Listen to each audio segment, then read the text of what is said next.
കൊല്ലം നീണ്ടകരയിൽ വള്ളം മറിഞ്ഞൊരാൾ മരിച്ചു. അപകടത്തിൽപ്പെട്ട് കാണാതായ 2 പേർക്കായി തെരച്ചിൽ തുടരുന്നു. ഇന്ന് പുലർച്ചെ മത്സ്യബന്ധനത്തിന് പുറപ്പെട്ട വള്ളമാണ് അപകടത്തിൽപ്പെട്ടത്. കഴിഞ്ഞ ദിവസം തങ്കശ്ശേരിയിലുണ്ടായ അപകടത്തിൽ കാണാതായ ആളുടെ മൃതദേഹവും കണ്ടെത്തി.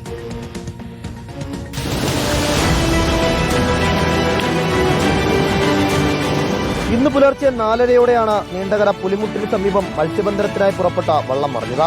ശക്തമായ തിരമാലകളിൽപ്പെട്ടതാണ് അപകടത്തിന് കാരണം.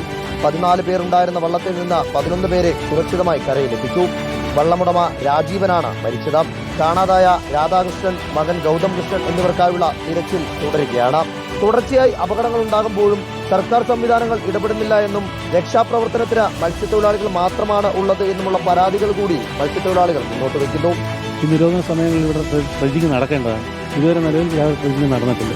അതിന്റെ ഭാഗമായിട്ടാണ് ഈ കടൽക്ഷോഭം ഉണ്ടാകുന്നത്, ദുരന്തം ഉണ്ടാകുന്നതിന്റെ ഭാഗമായിട്ടാണ്. അഥവാ ദുരന്തം ഉണ്ടായാലും ഇവിടുന്ന് സർക്കാരിന്റെ ഭാഗത്തുനിന്ന് യാതൊരു സഹായവും കിട്ടാറില്ല. ഇപ്പോൾ മത്സ്യത്തൊഴിലാളികളാണ് രക്ഷാപ്രവർത്തനം നടത്തി ബോട്ട് വലിച്ചോട്ട് പോകുന്നത് മത്സ്യത്തൊഴിലാളികളാണ്. ഇക്കഴിഞ്ഞ ബുധനാഴ്ചയും തങ്കശ്ശേരി പുലിമുട്ടിന് സമീപം വള്ളം മറിഞ്ഞ് അപകടമുണ്ടായിരുന്നു.